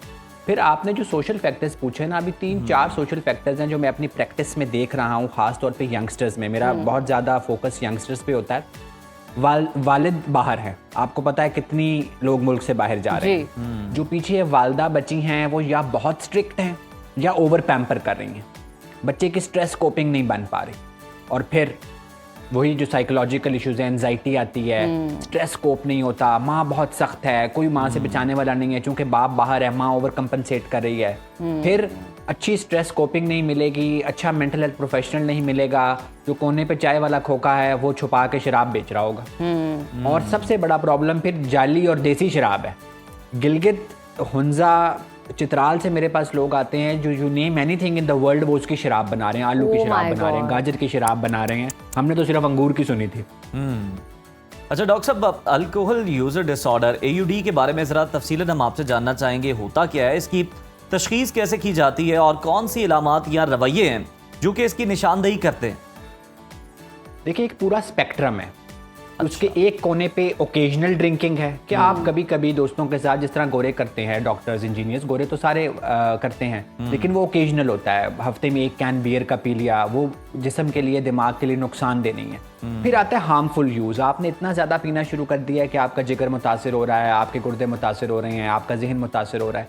फिर आती है डिपेंडेंस कि अब आप उसके बगैर नहीं रह सकते, आपकी ज़िंदगी पे वो छा गया है। First thing in the morning you do, सुबह उठ के बहुत विड्रॉल्स होते हैं, सारी रात पिया नहीं होता, तो बेड टी के बजाय आप बेड अल्कोहल ले रहे हैं। फिर आप तादाद बढ़ाते जा रहे हैं और फिर वो टाइम आता है कि जब आपकी ज़िंदगी में, जिस तरह मैं अक्सर मंटो की मिसाल देता हूँ, लोग कहते हैं मंटो पे भी मौत मरे थे, मैं कहता हूँ मंटो ने खुदकुशी की थी शराब पी। तो फिर वो लास्ट स्टेज होती है। अच्छा डॉक्टर साहब, अगर स्पेसिफिकली बात की जाए हेल्थ पॉइंट ऑफ व्यू से, तो ये अल्कोहल का इस्तेमाल हमारे दिल, जिगर और दीगर अज़ा के लिए तो नुकसानदेह है ही है। ये बताइए कि इसकी हमारी ज़हनी सेहत पर क्या असरात होते हैं? अच्छा, जहन के भी पीछे ना दिमाग, ब्रेन एंड माइंड। तो जब आप जो लॉन्ग टर्म अल्कोहल यूज़ कर रहे होते हैं, अगर आप उनके LFTs कराएं तो वो डीरेंज आएंगे, यानी जिगर के टेस्ट। सिमिलरली आप उनका दिमाग का MRI कराएं तो वाइट मैटर चेंजेस आएंगी, छोटे छोटे फॉलेज नुमा धब्बे उनके MRI पे आएंगे। So it's not purely psychological और साइकाइट्रिक, इट्स प्योरली बायोलॉजिकल। जो long term alcohol use disorder है वो आपके दिमाग में छोटे छोटे फॉलेज करता है, आपको मेमोरी प्रॉब्लम शुरू हो जाती हैं, आपका दिमाग खाना शुरू कर देता है, अगर मैं आसान अल्फाज में समझाऊं तो। फिर जाहिर है दिमाग पूरे जिस्म को कंट्रोल करता है। क्रॉनिकली डिप्रेस्ड, यूके में, आयरलैंड में मेरे पास पेशेंट्स जो रेफर होते थे GP से विद डिप्रेशन, अगर अल्कोहल की हिस्ट्री होती थी तो मैं GP को वापस भेज देता था कि जब तक ये शराब पिएंगे हम इनके डिप्रेशन का इलाज नहीं कर सकते, आप इनको अल्कोहल सर्विस से लिंक करें, शराब छोड़ के 3 महीने में इनका डिप्रेशन खुद ही ठीक हो जाएगा, और अगर फिर बच गया तो फिर हम इलाज करेंगे। तो ये इतना प्रॉब्लमेटिक मामला है अगर ये बहुत ज़्यादा होता है। अच्छा डॉक्टर साहब, फैमिली और सोसाइटल रिलेशंस पर अल्कोहल की लत की क्या एडिक्शंस होते हैं? क्या इस एडिक्शन के हम देखते हैं कि असरात नज़र आते हैं? क्या ये तशद्दुद या तलाक जैसे मसाइल का भी सबब बन सकती है? मैं अक्सर मिसाल देता हूं कि मेरे पास डॉक्टर्स एज पेशेंट्स बहुत आते हैं। अभी भी मेरे पास एक डॉक्टर साहब दाखिल हैं जिनकी वाइफ गायनेकोलॉजिस्ट हैं और वो खुद डेमोन्स्ट्रेटर थे एक मेडिकल कॉलेज में। और बिंज ड्रिंकिंग, मतलब वो हफ्ता पूरा नहीं पीते थे लेकिन एक दिन फिर इतना पीते थे कि ब्लैक आउट कर जाते थे। अब उनकी वाइफ मेरे पास आती हैं, वो खुद डॉक्टर हैं, गायनेकोलॉजिस्ट हैं, डरी हुई, सहमी हुई कि आगे क्या होगा, कैसे होगा। और फिर जब वो अल्कोहल ज़्यादा यूज़, फिर तशद्दुद आता है। फिर वो डिवोर्स के बाद आ जाते हैं हमसे फतवा लेने के आप लिख दें कि अल्कोहल ने हमारी ज़हनी हालत को मुतासिर किया हुआ था तो ये तलाक नहीं हुई। इम्पल्सिविटी आ जाती है ना। फिर डॉक्टर्स को भी वो दीनी मामलात में ड्रैग करते हैं कि जी हमने शराब पी और हमने तलाक दे दी। फिर आपके जो सोशल मामलात हैं, ड्रंक ड्राइविंग बाहर तो बहुत कॉमन है, लेकिन अब यहाँ भी आप देखते हैं कि जितने एक्सीडेंट्स होते हैं, बहुत बड़े बड़े ये जो वडेरे हैं, पॉलिटिशियंस के बच्चे हैं, जब एक्सीडेंट्स करते हैं तो बाद में पता लगता है कि जी वो तो under the influence of alcohol थे, ड्रंक थे। बिल्कुल। अच्छा डॉक्टर साहब, हमने बात की है इसके असरात की, कैसे होता है, स्टार्ट कैसे होता है, किस तरह के आप पर बॉडी पर चेंजेस आते हैं। अब कुछ बात कर लेते हैं, क्या हल है इसका, किस तरह हम क्योर कर सकते हैं, अल्कोहल की लत से कैसे बचा जा सकता है, मौसर इलाज क्या है, क्या हम अदवायात से ठीक हो सकते हैं या थेरेपी भी ज़रूरी है, कम्युनिकेशन ज़रूरी है? अच्छा देखिए, सबसे पहले तो ये याद रखें कि जितना ज़्यादा आप एक चीज़ पे पाबंदी लगाएंगे वो उतनी ज़्यादा होगी। अब बहुत सारे हमारे पास क्रिश्चियन पेशेंट्स आते हैं जो कि अल्कोहल वो यूज़ करते हैं जिसमें मिथाइल अल्कोहल मिला होता है, जो अंधे हो रहे होते हैं। तो अगर कुछ कम्युनिटीज़ में अलाउ है, टूरिस्ट के लिए अलाउ है, तो उसको ज़रा ईजी अवेलेबल कर दें, ताकि अगर कोई हफ्ते में 1 कैन बियर का पी रहा है, उसका मज़हब इजाज़त देता है, तो वो 1 कैन तक महदूद रहे। दूसरा, फिर हम अक्सर बताते हैं कि अगर आपने पीना है भाई तो आप अकेले नहीं पिएंगे, या आप ऐसे लोगों के साथ पिएंगे जो सोशल ड्रिंकिंग करते हैं, या आप पिएंगे ही नहीं। तो कुछ वो इकदाम हैं कि देखें, हम मुकम्मल तौर पे नहीं मरीज से कह सकते कि जी आप छोड़ दें, कैसे छोड़ दें। वो कहता है जी मैं सोशल ड्रिंकिंग करना चाहता हूँ, सोशल ड्रिंकिंग की तो मेरी किताब भी इजाज़त देती है, किताब से मेरी मुराद साइकाइट्री की किताब है, मजहब की किताब नहीं है, ठीक है। सो ये कुछ मेजर्स हैं। लेकिन जब अल्कोहल यूज डिसऑर्डर एक्सट्रीम पे पहुँच जाता है, मरीज़ की जहनी और जिस्मानी सेहत तबाह हो रही होती है, फिर बहुत सी दफ़ा हमें मरीज़ को दाखिल करना पड़ता है, क्योंकि अल्कोहल दिमाग को दबा के रखता है। जब एक दम छोड़ते हैं पेशेंट को फिट्स पड़ सकते हैं, इसका विड्रॉल लाइफ थ्रेटनिंग हो सकता है। हम कई दफ़ा मेडिकल वार्ड में दाखिल कराते हैं, मरीज बिल्कुल कंफ्यूज हो जाता है। डॉक्टर साहब, आपने जिसमें कहा कि हम मरीज को बाकायदा दाखिल कर लेते हैं, तो सर फिर ये अल्कोहल की लत से निजात के लिए कितना अरसा दरकार होता है इस इलाज में? ऑब्वियसली जिस तरह आपने बताया, क्लियर किया कि एकदम नहीं छुड़वा सकते, तो मरीज को कितने वक्त में हम बेहतरी की तवक्को रखनी चाहिए, उनको भी और उनकी फैमिली को भी? देखिए 10 से 12 दिन तो डिटॉक्सिफिकेशन के लिए लगते हैं, कि जब दिमाग से हम दवाइयाँ दे के, हैवी दवाइयाँ दे के, इसमें जो नींद की गोलियाँ होती हैं वो हमें देनी पड़ती हैं, वैसे हम नहीं देते लेकिन इसमें देनी पड़ती हैं, और फिर हमें कुछ वाइटामिन्स देने पड़ते हैं जो डिप्लीट होते हैं। उसके बाद फिर साइकोथेरेपी आती है, फैमिली थेरेपी आती है। मैं हमेशा कहा करता हूँ कि जब अल्कोहल या नशे के मरीज़ आते हैं तो वो मरीज़ मैनिफेस्टेशन होता है घर में किसी बड़े मरीज़ का। तो वो फैमिली इंटरवेंशन बहुत ज़रूरी है, कि वो सख्त माँ हैं, ओवर पैम्पर करने वाली माँ हैं, वो ऐसा शौहर या बीवी है जो कौन है जिसकी वजह से ये पेशेंट अल्कोहल में जा रहा है। तो फिर पेशेंट की इंडिविजुअल थेरेपी के साथ फैमिली थेरेपी बहुत ज़रूरी है कि जब मैं डिस्चार्ज करूं, जब वो घर पे जाए, तो फिर हम रिलैप्स प्रिवेंशन करें। बिल्कुल ठीक है, बहुत शुक्रिया डॉक्टर उसामा बिन जुबैर साहब। अल्कोहल और उसके इलाज के हवाले से गुफ्तगू कर रहे थे। आगे बढ़ते हैं नाजरीन। इंसानी जिस्म के हर उज़्व में कुदरत ने बहुत सी हिकमतें पोशीदा रखी हुई हैं, मगर कुछ चीज़ें ऐसी भी होती हैं जिनका मकसद आज के दौर में हमें समझ ही नहीं आता। तो आज हम एक ऐसी ही दिलचस्प कुदरती हकीकत की बात करेंगे जिसे दुनिया अकल दाढ़ या विजडम टूथ के नाम से जानती है। वही अकल दाढ़ जिसके बारे में अक्सर लोग ये सवाल करते हैं कि आखिर अकल दाढ़ होती क्यों है, इसका फ़ायदा क्या है, और लोग कनेक्शन भी पैदा करते हैं अक्ल और दाढ़ के दरमियान। तो इसके हकीकत जो है और इस सवाल का जो जवाब है वो आज हम आपको देने वाले हैं। तो नाजरीन, अक्ल दाढ़ दरअसल इंसान के मुंह में निकलने वाली आखिरी दाढ़ होती है जो अमूमन 17 से 25 साल की उम्र में नमूदार होती है। इसलिए इसे अक्ल दाढ़ कहा जाता है क्योंकि उस वक्त निकलती है जब इंसान शाऊर और अक्ल की मंजिल पर कदम रख चुका होता है। इसलिए कनेक्शन क्रिएट किया जाता है अक्ल का और दाढ़ का। माहिरीन का कहना है कि कदीम ज़माने में जब आग भी दरियाफ्त नहीं हुई थी तो इंसान सख्त खाने खाता था, जिस तरह जड़ें, कच्चा गोश्त और सख्त मेवे, और ऐसे खाने चबाने के लिए अक्ल दाढ़ बहुत ज़रूरी थी, मुफीद थी। मगर जैसे जैसे आगे बढ़ता गया इंसान और तर्ज ज़िंदगी उसका बदल गया, आग दरियाफ्त होगी, तब ग़ज़ाएँ नरम हो गई। इंसान की जो जड़ें थीं और जबड़े थे वो वक्त के साथ देर होते गए और आराम से निकलना शुरू हो गए क्योंकि अक्ल दाढ़ के लिए जगह भी कम हो गई थी। इसलिए आज के दौर में अक्ल दाढ़ अक्सर आप देखते हैं सूजन का बायस बन जाती है या वो दूसरे दांतों को डिस्टर्ब करने लग जाती है, उसकी वजह से दूसरे दांत टेढ़े मेढ़े होने लग जाते हैं। तो ये वाकयात बेसिकली अक्ल दाढ़ की वजह से आते हैं। और इंटरेस्टिंग रिसर्च ये कि जनाब दुनिया में 35% लोग ऐसे हैं जिनकी अकल दाढ़ कभी निकलती ही नहीं है जी। कुछ माहिरीन का ये भी मानना है कि मुस्तकबिल में अकल दाढ़ इर्तिकाई अमल यानी एवोल्यूशन के तहत मुकम्मल तौर पर गायब भी हो सकती है। तो आपने परेशान नहीं होना कि हमें अकल पता नहीं कब आएगी क्योंकि ये अब खत्म भी हो सकती है। तो नाज़रीन, अगर आपकी भी अकल दाढ़ बगैर किसी दर्द या तकलीफ के निकल आए तो ये फिर कुदरत का इनाम समझिए, क्योंकि चीज़ों को चबाने में, च्यू करने में आपको बड़ी आसानी होगी। लेकिन दर्द, सूजन या परेशानी हो तो फिर फौरन आपको अपने डेंटिस्ट से रब्ता करना चाहिए। और बहुत सारे लोग निकलवा भी देते हैं क्योंकि वो डिस्टर्ब कर रही होती है, पेन क्रिएट कर रही थी। वैसे आपकी निकल चुकी है शायद? मेरा ख्याल है मैं अकलमंदी का सबूत देते हुए देख लेता हूँ। Take a break. Welcome back to Suno Pakistan. नाजरीन, जादू एक ऐसा पुरअसरार अमल है जिसका जिक्र दुनिया के तकरीबन हर मजहब, सकाफत, तहजीब में मिलता है। इस्लामी तालीमात में भी जादू और इसके ख़तरनाक असरात को वाज़े अंदाज में बयान किया गया है। कुरान मजीद की सूरत अल बकरा में भी जादू का जिक्र आता है जहाँ इसके नुकसानात और इंसानी ज़िंदगी में इसके गहरे असरात की निशानदही की गई है। आज के दौर में अगर देखा जाए तो दुनिया भर में जादू, काले जादू, टूना, तावीज़, अमलियात और जन्नात के हवाले से ना सिर्फ खौफ बल्कि कई लोगों की ज़िंदगियों में शदीद परेशानियाँ देखी जाती हैं। दुनिया भर में इस मौजू पर जदीद साइंसी तहकीकात के बावजूद रूहानी और मावराई हकाइक अपनी जगह मौजूद हैं। पाकिस्तान में भी मुतादिद केसेस सामने आते हैं जहाँ पर मुतासरीन को जादू या जन्नात के असरात का सामना रहता है और फिर वो रूहानी मौलिजीन से रुजू भी करते हैं। इसी हवाले से आज हमारे शो में मौजूद हैं मारूफ रूहानी मौलिज कारी शफीकुर रहमान साहब, जिन्होंने अपनी ज़िंदगी कुरान और सुन्नत की रोशनी में जादू, जिन्नात और काले जादू जैसे मसाइल के सद्देबाब के लिए वक्फ कर रखी है। आज हम इनसे जानेंगे कि जादू की हकीकत क्या है, ये किस तरह इंसानी ज़िंदगी को मुतासर करता है, काले जादू और आम जादू में फ़र्क क्या है, और सबसे बढ़कर इसके असरात से बचने के लिए हिफाजत करने और इलाज के लिए शरीयत क्या रहनुमाई देती है। Welcome to Suno Pakistan. कारी साहब, आपसे पहला सवाल तो मेरा यही है, कुरान और सुन्नत की रोशनी में जादू की हकीकत क्या है, शरीयत क्या कहती है? जी, बिस्मिल्लाहिर्रहमानिर्रहीम। अगर बात की जाए जादू की तो जादू देखें, कुरान मजीद जिसको अपने लफ्ज़ से ताबीर करता है, लाजमी बात है उसकी हकीकत भी है और लाजमी बात है वो दुनिया में मौजूद भी है। और इस वक्त मसला इख्तलाफ इस चीज़ में नहीं रहा कि इसकी हकीकत है या नहीं है। अब यह है कि ये जादू किस हद तक वार कर सकता है और किस हद तक मुतासर कर सकता है। तो कुरान करीम देखा जाए, वलाकिन्न शयातीन काफ़र युअल्लिमून अन्नास सिहर, कि जादू भी है और जादू करने वाले शैतान हैं और जादू करने वाले काफिर हैं। ये तीनों कुरान करीम ने एक ही आयत में डिग्रियां दे दी हैं।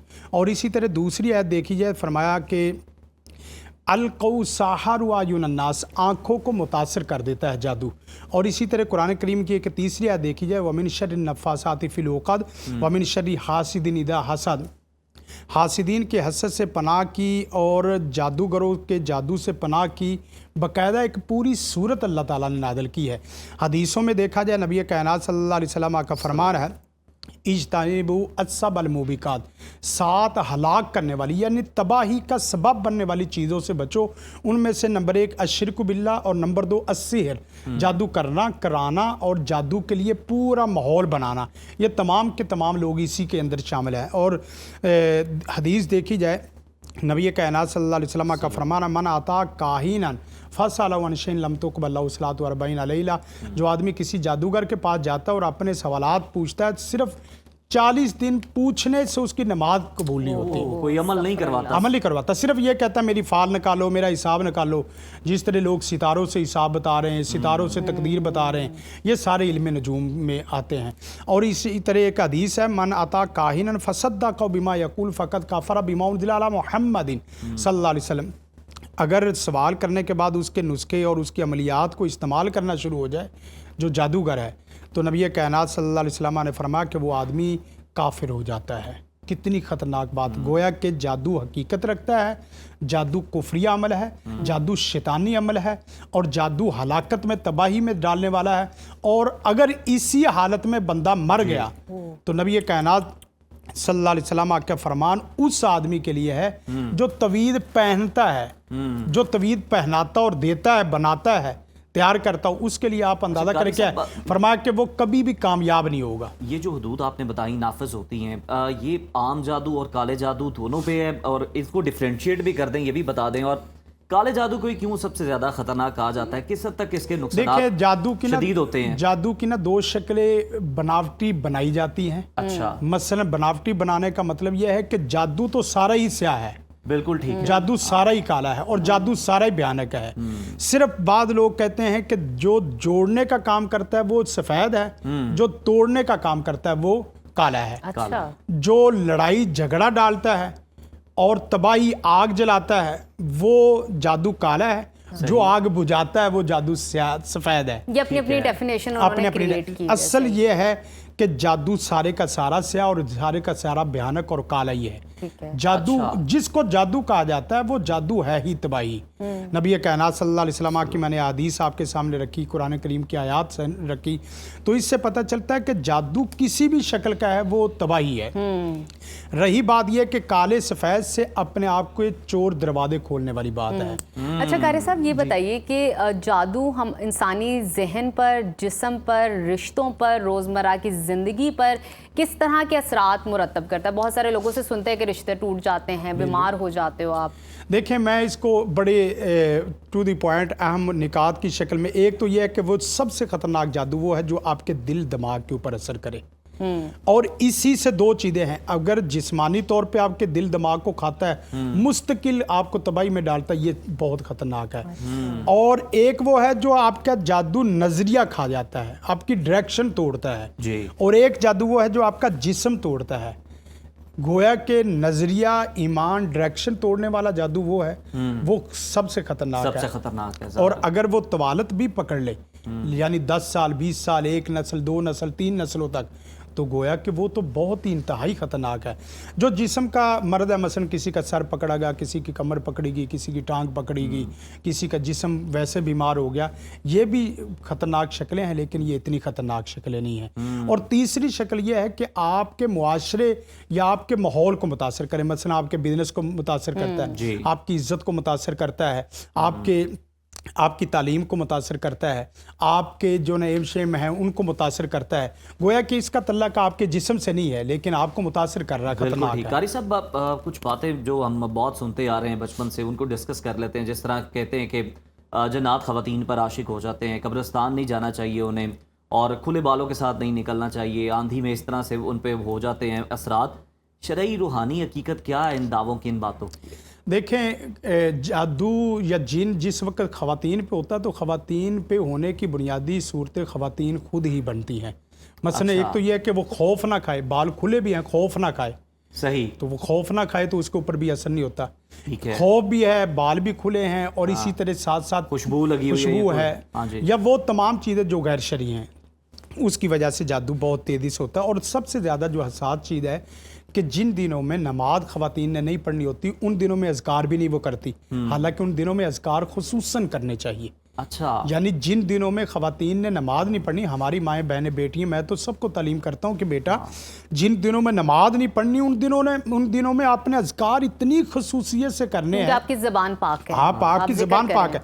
आप फजर के वक्त उठें, आप फजर के वक्त नमाज ना पढ़े, फजर के वक्त अज़कार करें, जोर के वक्त उठें आप अज़कार कर दें, असर के वक्त उठें आप अज़कार करें, और इसी तरह अपनी बंदगी का इजहार तो बंदगी करें। का इजहार तो वाह, करें। वाह, कमाल, क्या बहुत अच्छी बात। अच्छा, बिल्कुल कारी साहब, ये भी बताइए कि अगर जिस तरह लोगों को ना बड़ा वहम होता है, डिफ्रेंशिएट नहीं कर पाते दो चीज़ों में, काले जादू में और जिन्नात के साए में, हम किस तरह एक आम इंसान कैसे फ़र्क कर सकता है कि यार इस पे काला जादू हुआ है या किसी जिन का साया है? जिन का साया तो आमतौर पे बोलना शुरू हो जाता है।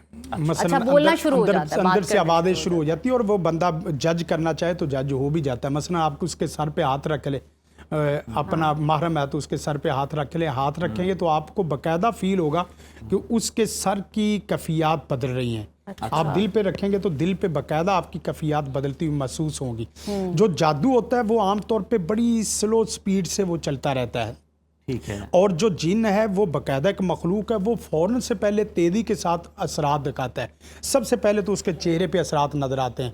दूसरा ये है कि कुरान चेहरे के असरात में क्या है? चेहरे के असरात की उसकी रंगत बदल गई है, उसी तरह उसकी जो ना वो रंगत की तब्दीली के साथ साथ उसकी आंखों में मसला है, उसकी आवाज़ में मसला आ गया, उसके जो ना वो लफ्ज़ों के अंदर जो ना वो कुछ ऐसे मसाइल आ गए, मसलन बोलना कुछ चाह रहा था, मुंह से कुछ और निकल रहा, जिस तरह मजनू एक दीवाना आदमी होता है। जी, ये तो हो गए, मतलब पता चल गया। लास्टली जरा ये कमेंट कर दीजिएगा मुख्तसरन, क्या किसी पर किए गए जादू के असरात को पलटा भी जा सकता है, और अगर ये पलटा जा सकता है तो ये क्या दुरुस्त है? देखिए, जादू को पलटने के लिए नीयत आपकी बहुत ज़रूरी है। मसलन आप कहें, एक जुमला बोलता हूँ, या अल्लाह मैं सिर्फ तेरी रहमत फजल करम का मोहताज हूँ, मुझे नहीं पता कि मेरा मसला क्या है, मेरा मर्द क्या है, मेरा मर्द और मसला जहाँ से आ रहा है प्यारे सोने रब तू जानता है, वहाँ लुटा दे, और साथ पढ़ाई शुरू कर दे। आप फिर नज़र रखे खानदान, दोस्त, अहबाब, उन लोगों के ऊपर जो आपको करने वाले हैं वो कैसे परेशान होते हैं। बिल्कुल ठीक है, बिल्कुल ठीक। बहुत शुक्रिया कारी साहब, बड़ी अच्छी आपने हमारी रहनुमाई की। अल्लाह ताला हम सबको इस तरह के असरात से महफूज रखे। इसी के साथ ही वक्त हो गया ब्रेक का। ब्रेक के बाद दोबारा आपसे मुलाकात होगी। Stay with us. Welcome back after the break. और ब्रेक के बाद नाज़रीन डिस्कस कर लेते हैं भारत की तारीखी नाकामी को, जिसने ना सिर्फ उसे अस्करी मैदान में रुस्वा किया बल्कि आलमी सतह पर भी बेनकाब करके रख दिया। यानी जो सारा भरम था वो सब टूट कर रह गया भारत का। पाकिस्तान से इबरतनाक शिकस्त के बाद भारत अब आलमी बरादरी की नज़रों में अपनी रही सही साख भी खो चुका है, और अब अमरीका जैसे ताकतवर मुल्क के सदर डोनाल्ड ट्रंप ने मोदी सरकार की नींदें हराम कर दी हैं। अमरीकी सदर ने खुले अल्फाज में पाकिस्तानी कौम की जहानत, सलाहियत और तख्लीकी ताकत की तारीफ करते हुए तस्लीम किया है कि पाकिस्तानी हैरत अंगेज अशिया तैयार करते हैं और जंग की बजाय अमन और तिजारत को तरजीह देते हैं। अमरीका को पाकिस्तान के साथ ट्रेड को बढ़ाना चाहिए, क्योंकि दोनों ममालिक के दरमियान ताल्लुकात ज़बरदस्त हैं, और याद रखें कि ताली हमेशा दोनों हाथों से बचती है। ये वो बयानिया है जो भारत दहाइयों से छिपाता आया है, मगर अब दुनिया के सबसे बाअसर लीडर ने इसे पूरी दुनिया के साथ आश्कार कर दिया है, जो भारत को हजम नहीं हो रहा। नई सफारती जंग की तैयारी कर ली है भारत ने। पाकिस्तान के खिलाफ एक मजमूम, मुनज़्ज़म और झूठ पर मबनी सफारती यलगार का आगाज़ कर दिया है। 51 अरकान पार्लियामेंट पर मुश्तमिल 7 कसीरुल जमाती वफूद तश्कील दे दिए गए हैं, जो दुनिया भर में पाकिस्तान के खिलाफ जहर उगलेंगे। लेकिन साजिश के इस गंदे खेल से पहले ही इन वफूद में फूट पड़ चुकी है, और रवानगी से पहले ही भारतीय अरकान एक दूसरे से उलझना शुरू हो गए हैं।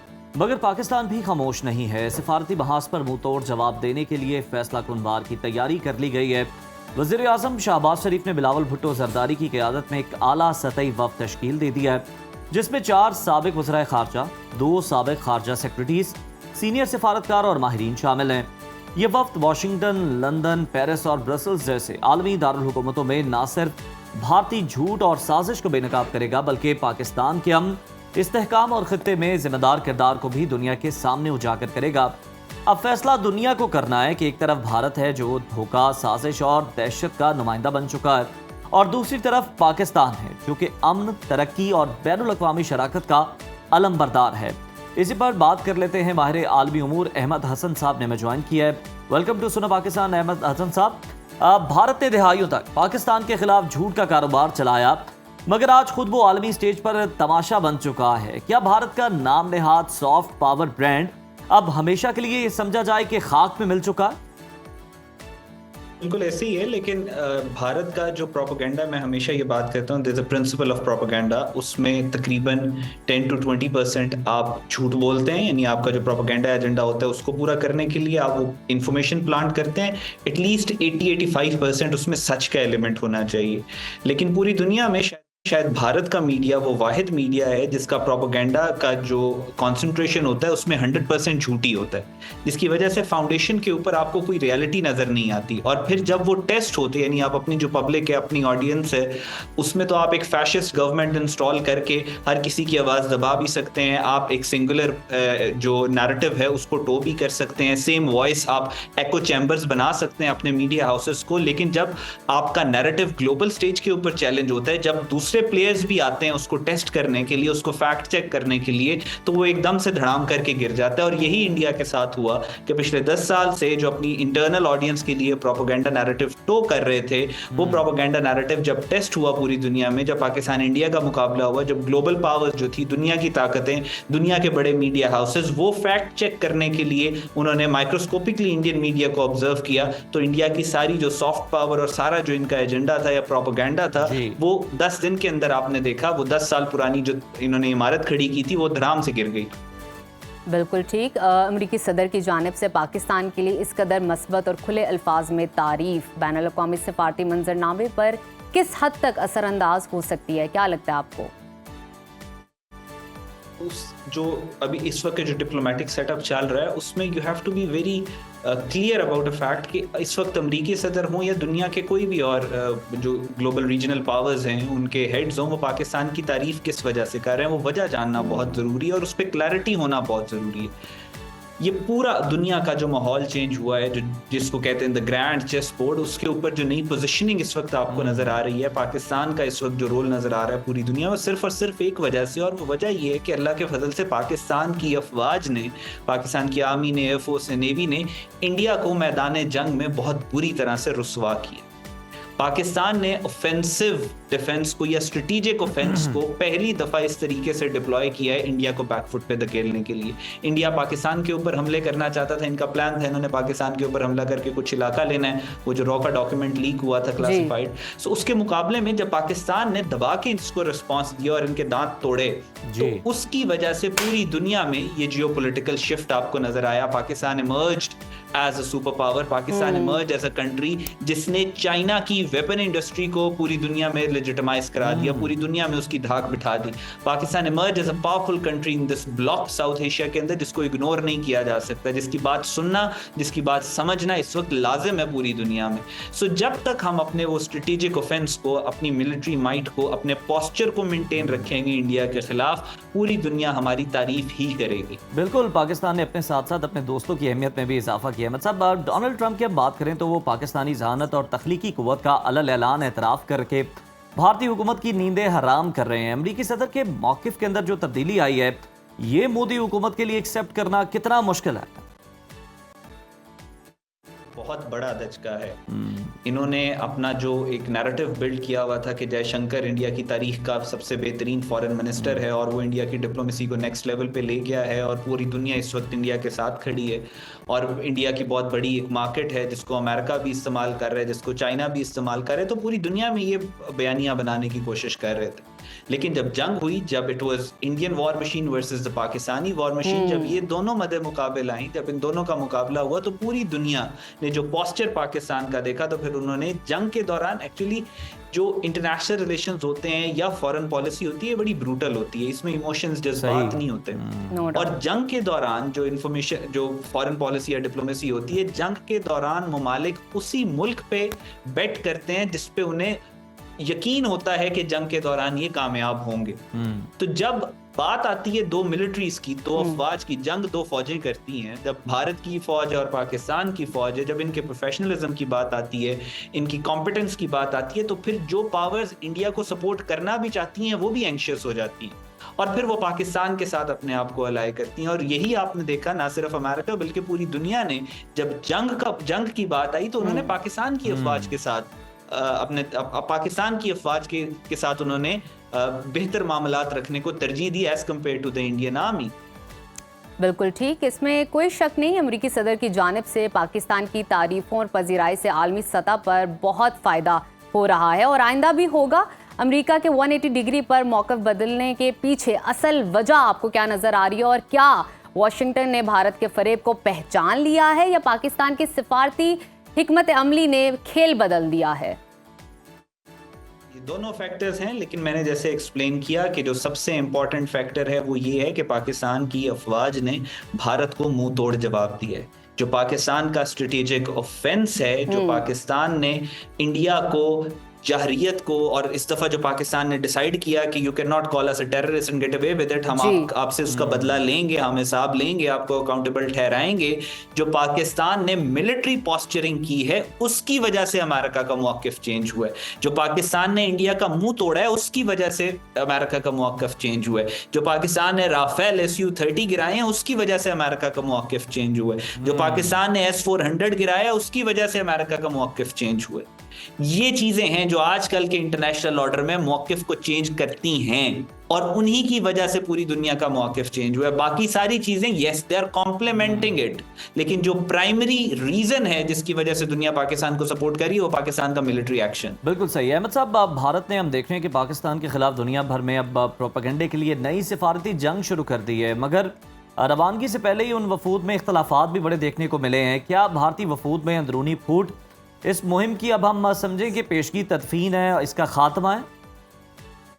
देखिए, ये इस वक्त जो डिप्लोमेटिक उन्होंने मिशन भेजा है पूरी दुनिया में, उस पे उसकी टाइमिंग बहुत जरूरी है देखना और समझना।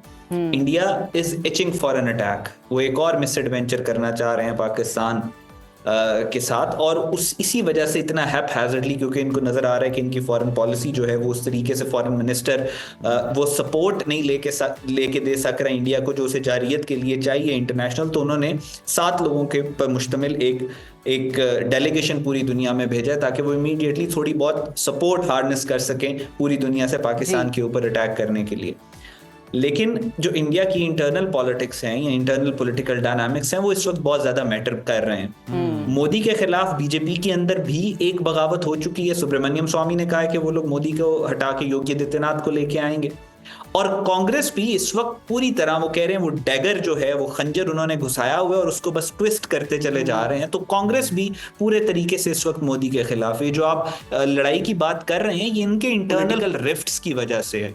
जी बिल्कुल ठीक है, बहुत शुक्रिया अहमद हसन साहब आपके वक्त का। और बिल्कुल भारत की जानिब से जो वफूद दुनिया में भेजे जा रहे हैं अपनी प्रोपेगेंडा को फ़रोग देने के लिए, उनके अपने अंदर ही इख्तलाफात ने बहुत सारे सवालात खड़े कर दिए, और फिर हम देख रहे हैं कि मोदी को भारत के अपने अंदर से ही बहुत ज़्यादा दबाव का सामना है। और जिस तरह से कांग्रेस लट लेके उनके पीछे पड़ी हुई है तो उनसे मुस्ताफ़ी होने का मुतालबा कर रही है, बार बार कह रही है कि जनाब आप नाकाम हुए हैं, तस्लीम करें, इस्तीफ़ा दें, घर जाएं। लेकिन मोदी जो हैं वो अब तक मुस्ताफ़ी होने से हिचकिचा रहे हैं और बिल्कुल अपनी सियासत को किसी ना किसी तरीके से बचाने की कोशिश कर रहे हैं। बिल्कुल नाज़रीन, और इसी के साथ लेते हैं एक छोटी सी ब्रेक। हिम्मत जाइए, देखते रहिए सुनो पाकिस्तान। इंसान की हमेशा से कोशिश रही है कि वो आने वाले वक्त के बारे में जान सके और मुस्तकबिल में पेश आने वाले हालात और वाक़यात को वक्त से पहले समझकर बेहतर फैसले कर सके। इसी तलाश में मुख्तलिफ तहजीबों ने कई तरीके अपनाए और उन्हीं तरीक़ों में से एक कदीम और पुरअसरार फ़न है tarot card reading. Tarot card reading की तारीख कमोबेश 15वीं सदी से जुड़ी हुई है, जब ये सबसे पहले यूरोप में मुतारिफ हुई। इब्तिदा में ये कार्ड महज खेलने के लिए इस्तेमाल होते थे, लेकिन रफ्ता रफ्ता रूहानी रहनुमाई, खुद शनासी और मुस्तकबिल बीनी के लिए इनका इस्तेमाल बढ़ता गया। आज दुनिया भर में लाखों लोग हैं जो कि अपनी ज़ाती, पेशावराना, जज्बाती या फिर रूहानी ज़िंदगी से मुताल्लिक रहनुमाई के लिए टैरो कार्ड्स की मदद लेते हैं। इसी सिलसिले में आज हमारे साथ मौजूद है एक बार फिर हमेशा की तरह मारूफ tarot card reader Dawood Ahmed, जिनसे हम जानेंगे कि रवां हफ्ता मुख्तलिफ सितारों से ताल्लुक़ रखने वाले अफराद के लिए कैसा रहेगा। वेलकम जी, आपको खुशामदीद कहते हैं। तो आगाज़ करते हैं हम एरीज से। कैसा रहेगा एरीज जिनका भी है इस हफ्ते? आपका बहुत शुक्रिया, आपने टैरो कार्ड के बारे में बड़ी अच्छी ब्रीफिंग दी। पाकिस्तान में इसको बहुत ज़्यादा पजीराई मिल रही है और हम इसके ऊपर ही काम कर रहे हैं। इसके ऊपर 20 की वीडियोस बन चुकी हैं, मगर बात है एरीज़ बुर्ज हमल वालों की। तो सबसे पहले एरीज़ वालों की इस वीक की स्टोरी ऑफ द वीक की बात करूं तो एरीज वाले इस वीक में बहुत से अहम मामलात के ऊपर बड़ी पॉजिटिविटी दिखाएंगे। आपके इस वीक में बड़े बड़े काम होने के चांसेस नज़र आते हैं, बड़ी सॉलिड एनर्जी है और किंग ऑफ पेंटिकल्स की एनर्जी आपके मामलात में, बल्कि तमाम मामलात में आपको बड़ा पॉजिटिव करती हुई नज़र आती है। जैसा कि आपके जॉब और बिजनेस की बात करूं तो जॉब और बिजनेस में आपकी नेगेटिविटी दूर होगी, इसलिए इस नेगेटिविटी को मज़ीद ख़त्म करने के लिए आप आयत करीमा का विर्द कर सकते हैं। मैरिज और रिलेशन में बहुत अच्छी अपॉर्चुनिटी मिल सकती है। और अगर हेल्थ की बात करें तो जस्टिस का कार्ड है, इसका मतलब आप अपनी सेहत को बेहतर करने की तरफ जा रहे हैं। एजुकेशन की एनर्जी तलबा तलबात की चेंज है, तलबा तलबात को अपनी एजुकेशन के ऊपर तवज्जो देनी चाहिए और ट्रैवल आप लोग कर सकते हैं।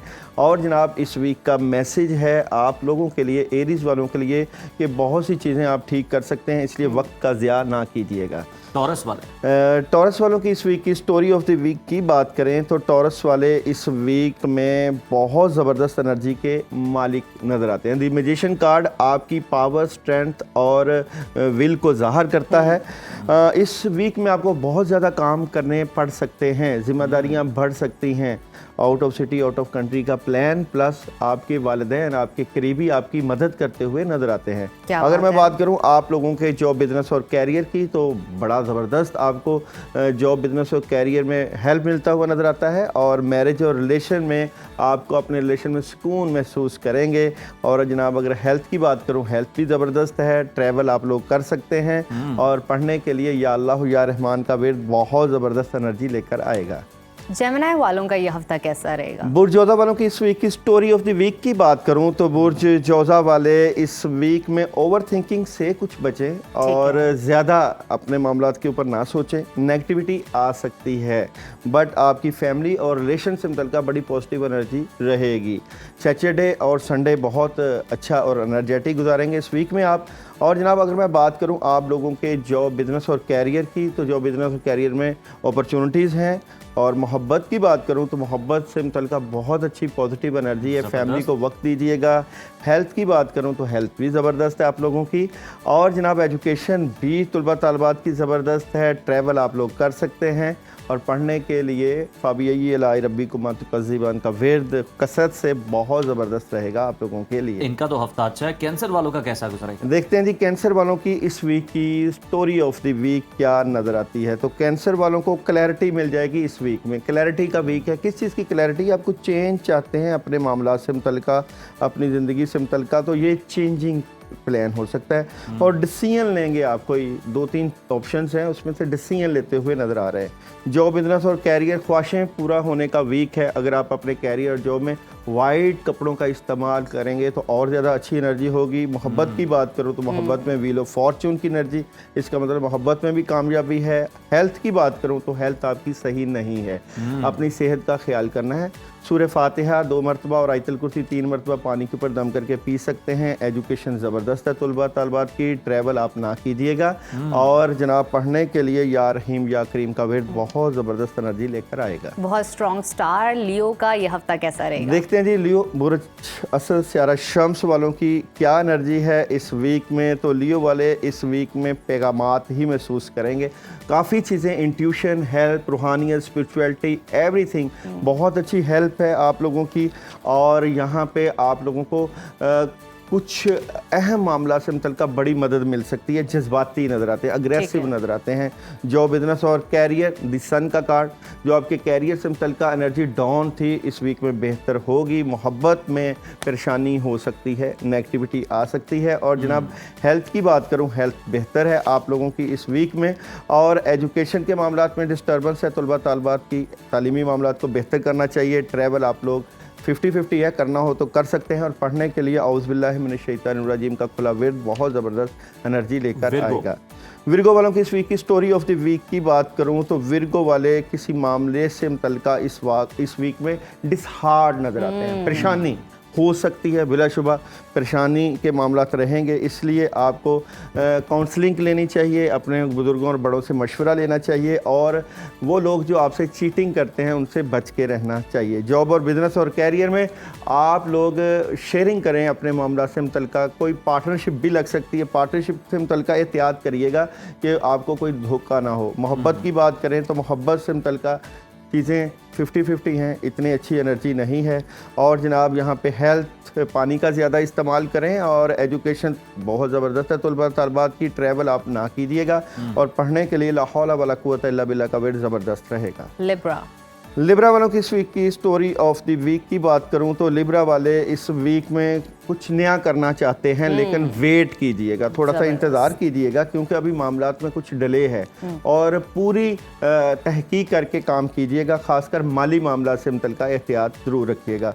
अगर मैं आप लोगों के जॉब, बिजनेस और कैरियर की बात करूँ तो स्ट्रेट फारवर्ड फैसले आपके कैरियर को बेहतर कर सकते हैं। मोहब्बत की बात करूं तो मोहब्बत में नेगेटिविटी है, नेगेटिविटी को ख़त्म करने के लिए बिस्मिल्लाहिर्रहमानिर्रहीम का वर्द रखना चाहिए। हेल्थ आप लोगों की सही नहीं है, एजुकेशन बेहतरीन है, ट्रैवल आप लोग जो है वो ना कीजिएगा और पढ़ने के लिए आप सूरह नास का वर्द 11 मरतबा रोज़ ज़रूर पढ़ लीजिएगा।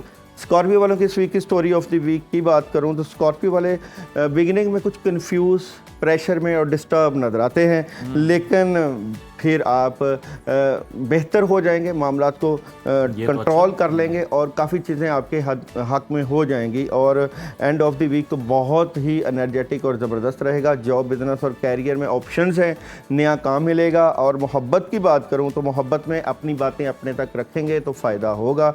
और जनाब हेल्थ नहीं सही, अपनी सेहत का ख्याल कीजिए। एजुकेशन की बात करूँ तो एजुकेशन 50-50 है तलबा तलबात की, ट्रैवल आप लोग जो है वो कर सकते हैं और पढ़ने के लिए सूरह इखलास का विर्द बहुत ज़बरदस्त एनर्जी लेकर आएगा। बेहतरीन। सेजिटेरियस वालों की इस वीक की स्टोरी ऑफ द वीक की बात करें कि सेजिटेरियस वालों का ये वीक कैसा रहेगा और यहाँ पे आप लोगों की एनर्जी में अगर मैं बात करूँ तो काफ़ी मामलात में अपॉर्चुनिटीज़ रहेंगी। आपके जो काम रुके हुए थे इस वीक में ज़रूर होंगे क्योंकि यहाँ पे आपके मामला से मुतल्लिका कुदरत की तरफ से बहुत अच्छी एनर्जी है क्योंकि जुपिटर ट्रांजिट हो रहा है और जुपिटर की एनर्जी आपको फ़ायदा देगी, इसलिए आप सोच विचार करते हुए और मामलात के मुतल्लिका आगे बढ़ते हुए नज़र आते हैं। जॉब, बिजनेस और कैरियर में बहुत अच्छी एनर्जी है, जज्बाती नज़र आ रहे हैं। मैरिज और रिलेशन बहुत अच्छी सन की एनर्जी है, रिलेशन में मोहब्बत में इजाफा हो जाएगा। हेल्थ आप लोगों की बेहतरीन है, एजुकेशन के मामलात में कोई डिसीजन ले रहे हैं, ट्रैवल आप कर सकते हैं और पढ़ने के लिए आप लोग इस वीक में 2 मरतबा सूरह फातिहा और 3 मरतबा आयतुल कुर्सी पानी दम करके ज़रूर पीजिए। कैप्रिकॉन वालों के साथ ये हफ्ता कैसा रहेगा? कैप्रिकॉन वालों की इस वीक की स्टोरी ऑफ द वीक की बात करें तो कैप्रिकॉन वाले बहुत ज़बरदस्त एनर्जेटिक नज़र आते हैं, लेकिन याद रखिएगा इसके बावजूद भी काफ़ी डेवल की एनर्जी है, काफ़ी चीज़ें रुक भी सकती हैं। यानी कि जिस तरह जितनी बड़ी मदद है उतनी बड़ी रुकावट भी मौजूद है, लेकिन आप अपनी अक्ल व फहम से मामलात को हैंडल कर लेंगे और फिर पैसा भी हासिल करेंगे। जॉब, बिजनेस और कैरियर में आपने किसी से लड़ाई झगड़ा नहीं करना, बहस नहीं करनी। मोहब्बत की बात करूं तो मोहब्बत में अच्छी खबर है, जिनके रिश्ते नहीं हो रहे उनको कोई रिश्ते या मंगनी वगैरह के मामलात रहेंगे। और जनाब हेल्थ नहीं सही, आप लोगों की सेहत का ख्याल करें, उदासी आपकी सेहत को ख़राब करती है। एजुकेशन बेहतरीन है, ट्रैवल आप ना कीजिएगा और पढ़ने के लिए आप औज़ु बिल्लाहि मिनश शैतानिर रजीम का विर्द रखिएगा। एक्वेरियस का ये हफ्ता कैसा रहेगा? एक्वेरियस वालों का ये वीक कैसा रहेगा तो एक्वेरियस वालों के लिए ये वीक थोड़ा सा डिस्टर्ब हो सकता है, खासकर आपकी सेहत और मामला से मुतल्लिका आपको अपने कामों से मुतल्लिका वक्त देना चाहिए और डिसहार्ड नज़र आते हैं, कहीं ना कहीं परेशानी, लेकिन एंड ऑफ द वीक में आप अपनी अकल और फहम से मामला को हैंडल कर ही लेंगे। जॉब, बिजनेस और कैरियर में बहुत अच्छी ऑप्शंस है, मशवरा लीजिएगा, पुराने रुके हुए काम हो सकते हैं। मोहब्बत से मुतल्लिका नेगेटिविटी रहेगी और मोहब्बत से मुतल्लिका मामलात को बेहतर करने की कोशिश कीजिएगा। हेल्थ बेहतरीन है, एजुकेशन सुस्ती ना दिखाएं तलबा तलबात को, ट्रैवल आप कर सकते हैं और पढ़ने के लिए आप लोग सूरह इखलास पढ़िएगा और या ज़ल जलाली वल इकराम का वेद बहुत ज़बरदस्त रहेगा। और आखिर में पाइसेस वालों की इस वीक की स्टोरी ऑफ द वीक की बात करें तो पाइसेस वाले इस वीक में वो आगाज़ थोड़ा सा मायूस कुन हो सकता है, उदासी और नेगेटिविटी, लेकिन फिर आपके मामला बड़े ज़बरदस्त चलने लग जाएंगे। ख़ासकर जो है फ्राइडे, सैटरडे और संडे बहुत अहम है, और कुछ अच्छी इंट्यूशन और हेल्प, खासकर रूहानी हेल्प आपको बड़ी ज़बरदस्त रहेगी इस वीक में। जॉब, बिज़नेस और कैरियर, नेगेटिविटी रह सकती है, एहतियात कीजिएगा। मोहब्बत बेहतरीन है आप लोगों की, और हेल्थ भी वॉक कर रहे हैं। एजुकेशन के मामलात की अगर बात करें तो वो भी बेहतर है, और ट्रैवल आप लोग कर सकते हैं। पढ़ने के लिए आप या हय्यू या क़य्यूम 100 टाइम रोज़ाना पढ़ के अपनी रूहानियत और कामों में हेल्प ले सकते हैं। बहुत शुक्रिया दाऊद साहब आपकी आमद का। नाज़रीन, इसी के साथ ही प्रोग्राम में अब वक्त हो गया एक ब्रेक का, तो देखते रहिए Suno Pakistan. Stay with us. Program में अब अहम खबर शामिल कर लेते हैं। बरतानिया से ये खबर है, जहां पर हुकूमत ने इमिग्रेशन कवानीन में तारीखी तब्दीलियों का ऐलान करते हुए बरतानवी शहरियत और मुस्तकिल रिहाइश के हुसूल के लिए दरकार क़याम की मुद्दत को 5 साल से बढ़ाकर 10 साल करने की तजवीज़ दी है।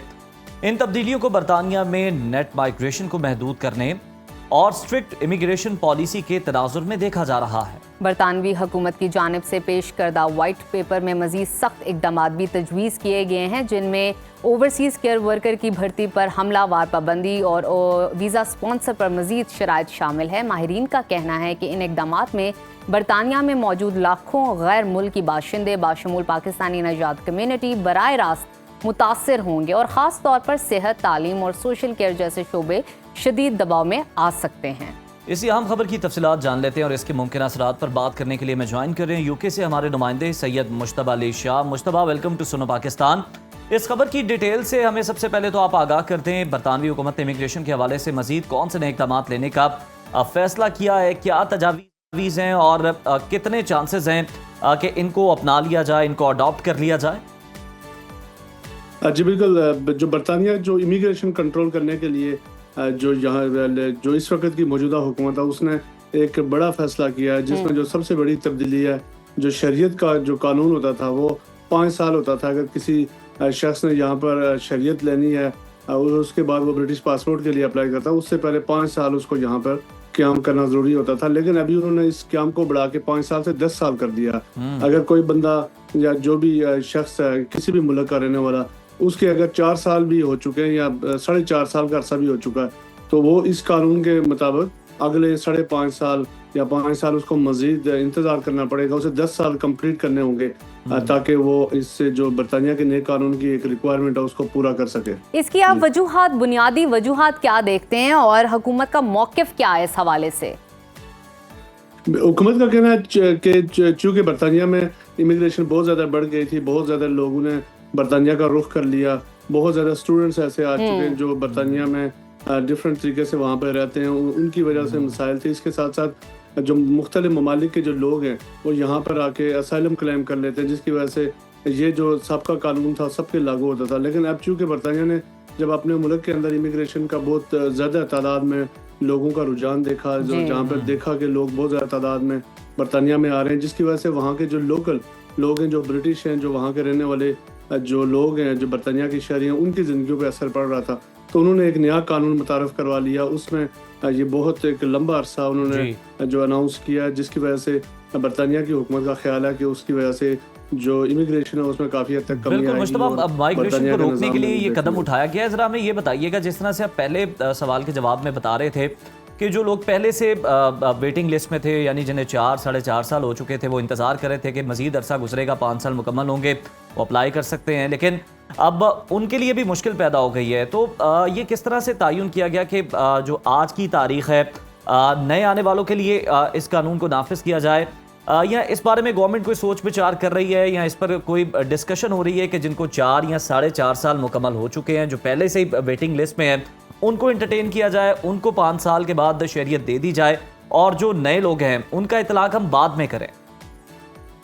जी बिल्कुल, जो नया कानून है जो 10 साल उन्होंने कर दिया, जो पुराने लोग हैं, फर्ज किया कि एक बंदा जिसका अभी 1 महीना रहता है 5 साल कंप्लीट होने में, तो उसको मजीद 5 साल और जो 5 साल का जो अरसा मजीद काटना पड़ेगा, चूँकि जो कानून जो बरतानिया के जो कानून के मुताबिक, और उनका यही ख्याल है कि मुश्तबा, ये तो फिर लुडो का 99 वाला फिगर ही हो गया ना जी, लुडो का 99 वाला फिगर ही हो गया कि डंग खा के वापस।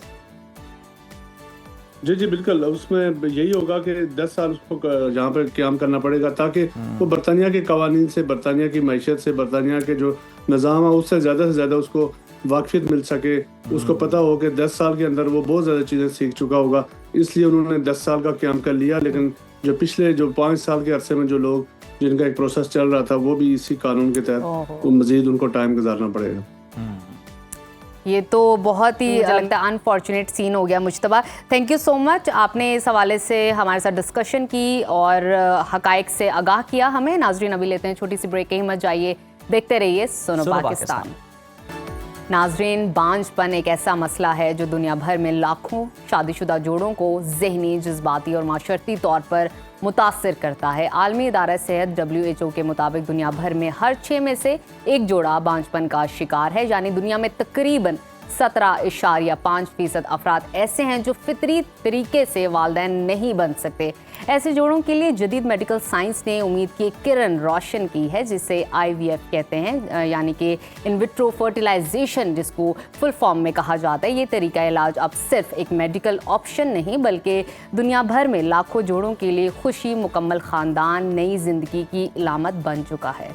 एक इंटरनेशनल रिसर्च के मुताबिक दुनिया भर में हर साल तकरीबन 30 लाख से ज़ायद बच्चे IVF और दीगर असिस्टेड रिप्रोडक्टिव टेक्नोलॉजीज के जरिए पैदा हो रहे हैं। पाकिस्तान में भी IVF का रुझान जो है वो बढ़ता जा रहा है, लेकिन इस हवाले से कई गलत फहमियाँ, माशरती दबाव और लाइल्मी IVF जैसे प्रोसीजर को मुतनाज़ा बना देते हैं। अब ये IVF का प्रोसेस कैसा होता है, इसके फ़ायदे क्या हैं, नुकसानात क्या हैं, इन डिटेल इन पर बात करेंगे। इस वक्त हमें ज्वाइन किया है मारूफ gynaecologist, IVF expert doctor Naila Zameen. Welcome to Suno Pakistan. Doctor साहिबा, पहला सवाल तो यही है, सादा और आसान अल्फाज में समझाइए आम इंसान के लिए IVF है क्या, इसका प्रोसेस क्या है, प्रोसीजर क्या है? जी, थैंक यू सो मच, आपने इनवाइट किया। इन विट्रो फर्टिलाइजेशन बेसिकली वही प्रोसेस है जो आपकी बॉडी में अंधेरे में हो रहा होता है और हम उसको अपनी आंखों के सामने कर रहे होते हैं। ज़बरदस्त। यानी नॉर्मल प्रोसेस के अंदर भी एक एग मैच्योर होता है, स्पर्म उसके साथ मिलता है और फिर एम्ब्रियो की शक्ल इख्तियार करता है और फिर यूट्रस के अंदर जाके वो 9 महीने पलता है। अब इस प्रोसेस में जो 9 महीने वाला प्रोसेस है वो तो आपकी बॉडी के अंदर ही होगा, ठीक है, लेकिन जो बाकी प्रोसेस है उसको हम आउटसाइड द बॉडी कर लेते हैं। और वो कितने मंथ्स का है? वो तकरीबन 1 मंथ के अंदर आपके एम्ब्रियो रेडी हो जाते हैं, नेक्स्ट मंथ आपके एम्ब्रियो ट्रांसफर हो जाते हैं। अच्छा, 2 मंथ्स ऑलमोस्ट उसमें लग जाते हैं। इसमें होता ये है कि हम आपको नेचुरली पीरियड्स के दूसरे दिन से कुछ मेडिसिन देते हैं जिससे कि आपके एग्स बॉडी में रेडी होते हैं। डे 14 पे जब वो एग ऑलमोस्ट तैयार हो जाते हैं तो अब हम उनको बॉडी से बाहर निकाल लेते हैं। सेम डे उनके अंदर स्पर्म्स को इंजेक्ट किया जाता है और अगले 5 दिन के लिए वो इंक्यूबेटर में स्टे करते हैं और एम्ब्रियो की शक्ल इख्तियार करते हैं। अब वो जो अच्छे खूबसूरत एम्ब्रियोज होते हैं उनको हम फ्रीज़ कर लेते हैं। फ्रीजिंग बेसिकली नई टेक्निक है। पहले क्या होता था, डे 14 के बाद जो एम्ब्रियो बने अगले ही डे 20 पे वापस बॉडी में डाल देंगे। उस वक्त रिजल्ट IVF के अच्छे नहीं थे क्योंकि ज़ाहिर है बॉडी अभी अब उस प्रोसेस से रिकवर कर रही होती है, अंडे निकालने वाले प्रोसेस से। तो अब हमने इस पे एक एडवांस स्टेप पे चले गए हैं कि हम उन एम्ब्रायोज को फ्रीज़ कर लेते हैं। और मैं यहाँ पे एक चीज़ बताऊँ जी, इस वक्त इंटरनेशनली साइप्रस के अंदर, ऑस्ट्रेलिया, UK के अंदर जो फ्रीजिंग है वो बहुत एक्सपेंसिव है। जो पेशेंट हमारे बाहर से आते हैं वो हमें बताते हैं।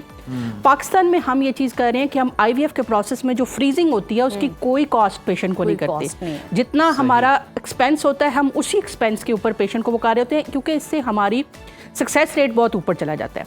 अब वो जो फ्रीजिंग एम्ब्रियो, फ्रोजन एम्ब्रियो होते हैं, अगले महीने हमने फीमेल की बॉडी को रेडी करना है, फीमेल की यूट्रस को रेडी करना है और वो एम्ब्रियोज उसके अंदर ट्रांसफ़र कर देने हैं और अब प्रेगनेंसी का सफ़र शुरू हो जाएगा। डॉक्टर साहब, एक और बात क्लियर कर दीजिए। इसी प्रोसेस के दौरान बहुत सारे लोगों की एक सोच होती है कि बहुत पेनफुल प्रोसेस है, हमें नहीं करवाना, क्योंकि पेन से तो हर कोई भागता है। ख़वातीन ज़्यादा भागती हैं, थोड़ा सा सेंसिटिव होती हैं, समझना कभी कभी चीज़ों को लेकर मुश्किल हो जाता है क्योंकि इमोशनली सेंसिटिव तो होती है, वीक भी होती हैं। तो इस पेन के बारे में बताइए, पेनफुल प्रोसेस है नहीं है, कितना है? अच्छा जी, IVF को अगर मैं ये कहूँ कि IVF के सारे प्रोसीजर ऑलमोस्ट हम एनेस्थीसिया के अंदर करते हैं। अच्छा, कोई पेन नहीं होता इसके अंदर। सिर्फ जो पॉलीसिस्टिक ओवेरियन सिंड्रोम के पेशेंट हैं चूँकि जिनके कभी अंडे रिलीज नहीं होते, बॉडी में अंडे बहुत ज़्यादा पड़े होते हैं, जब अबंडेंट क्वांटिटी के अंदर हम बॉडी से एग्स को रिट्रीव करते हैं तो अगले 7 डेज के लिए थोड़ा सा पेट फूल सकता है, प्रेगनेंसी जैसी कैफियत हो सकती है, उल्टी आ सकती है।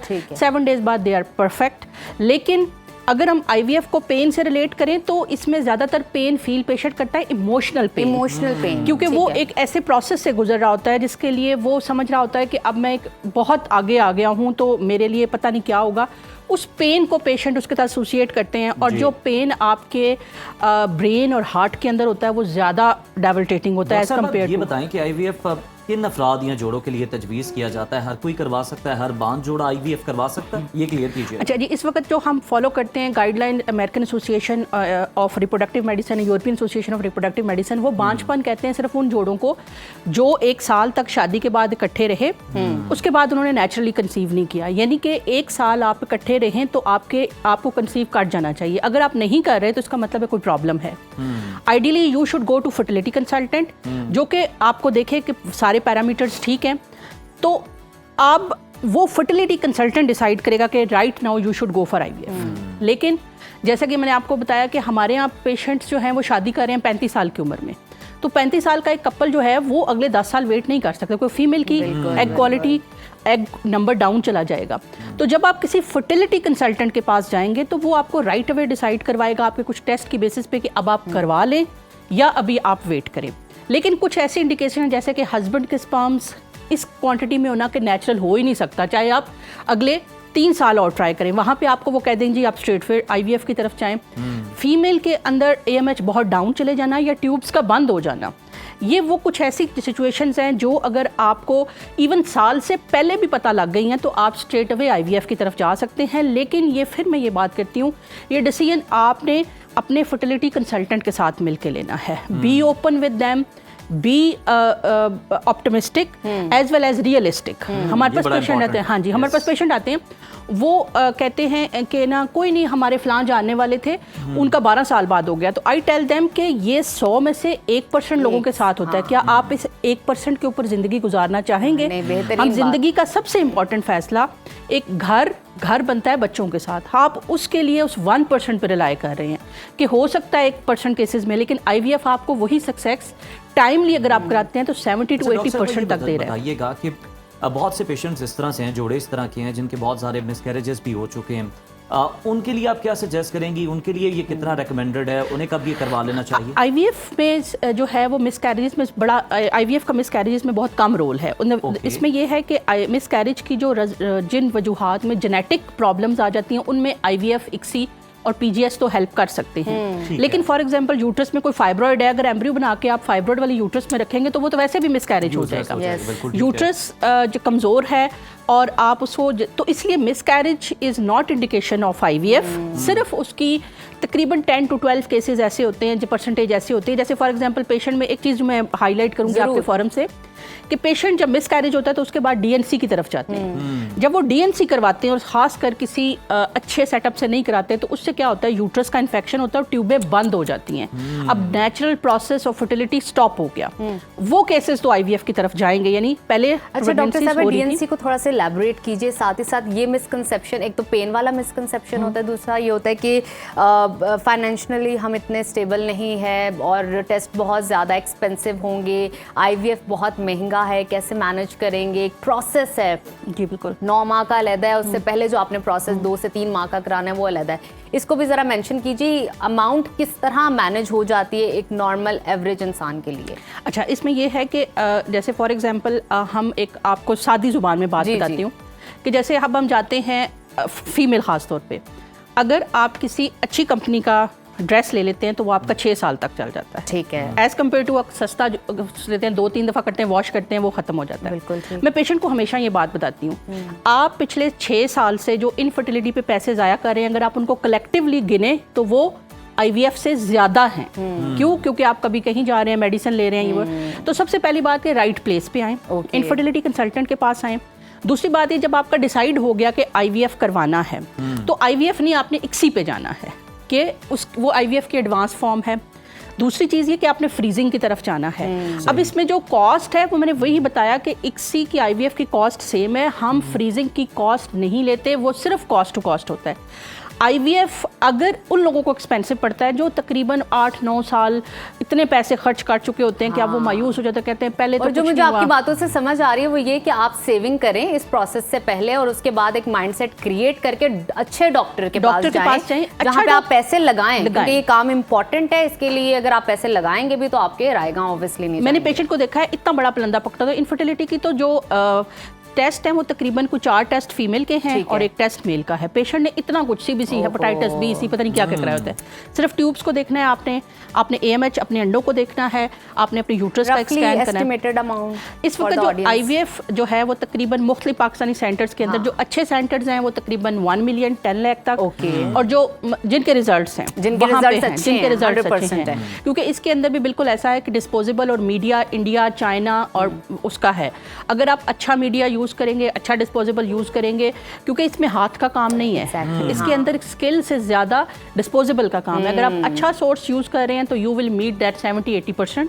आप सेंटर्स पे जाएं, अपना मिलें, वहाँ पे आपको अंदाज़ा हो जाएगा। लेकिन कॉस्ट अच्छे एक प्रॉपर जो जेन्युइन IVF सेंटर है जो सही कर रहे हैं उसकी तकरीबन आपको 8-9 लाख के दरमियान मिलेगी, यानी 8 to 10 की ब्रैकेट 8 to 10 की ब्रैकेट जो है वो ये भी बताएं, कुछ लोगों में बड़ी गलतफहमियां पाई जाती हैं IVF को लेकर, जैसे कि कुछ कहते हैं ये बड़ा नेचुरल है, ये सिर्फ, और फिर ये भी कहा जाता है अमीरों के लिए जनाब ये, और इससे जो बच्चे पैदा हो जाते हैं वो भी जाएंगे तो ये नॉर्मल नहीं होंगे। इनके बारे में ज़रा बताएं। अच्छा, इसमें ये इंपॉर्टेंट चीज़ ये है कि ना ये सिर्फ मैंने आपको ये बताया ये नेचुरल है। पहला आपकी आंखों से ओझल था और ये आपकी आंखों के सामने आप देख सकते हो, देख आप सकते प्रोग्रेस देख सकते हैं। आपका ही एग यूज हो रहा है। अब एक अंडा किस क्वालिटी का है वो अगर मेरी बॉडी में भी फर्टिलाइज होगा तो क्वालिटी उसकी वही है। बल्कि IVF में हम जो बैड क्वालिटीज एग्स होते हैं हमारे एम्ब्रियोलॉजिस्ट उसको रिजेक्ट कर देते हैं। The most good looking egg, the most normal looking sperm जो होता है उसको सेलेक्ट किया जाता है। और आई कैन क्लेम, मेरे अपने घर में भी एक IVF का बच्चा है, वो आई कैन क्लेम कि ये आम बच्चों से ज़्यादा बेहतर होते हैं इन अ सेंस। एक तो ये बहुत पैम्पर्ड होते हैं, एक ये बहुत प्रेशियस होते हैं, और दूसरा ये कि इनमें कोई भी न्यूट्रिशनल डेफिशिएंसी या जो आपके ट्रीटमेंट के अंदर कोई डेफिशिएंसी रह जाने की वजह से जो चीज़ें आ जाती हैं वो नहीं होती हैं। IVF के बच्चे, मैं अपना फीडबैक पेशेंट से लेती रहती हूँ, दे आर मोर अच्छा, इनको ना शायद कंपेयर किया जाता है ब्रायलर बच्चे होते हैं ये ना कुछ अजीबो गरीब किस्म की। अच्छा जी, ब्रायलर को मैं आपको एक चीज़ बताऊं, ब्रायलर बच्चे ये जो होते हैं ना, ये तो टोटली टेक्नोलॉजी हो रहा है, उसके अंदर यूज ही नहीं हो रहा। इसमें तो हम आपका यूज कर रहे हैं, आपका यूज कर रहे हैं, आप वो प्रोसेस देख सकते हो, आप डेफिशिएंसी भी रिमूव कर सकते हो। Thank you so much doctor साहब, बहुत अच्छा लगा आपसे बात करके। बहुत ही अहम मौजू पे आपने बहुत सारी इंपॉर्टेंट इन्फॉर्मेशन हमारे साथ शेयर की है। बस अपना ख्याल रखिए, अपने घर वालों का ख्याल रखिए, और जो इन्फॉर्मेशन हमने आपको बताई है उससे फायदा उठाइए। कल दोबारा आपसे मुलाकात होगी सेम टाइम। टिल देन, अल्लाह हाफिज।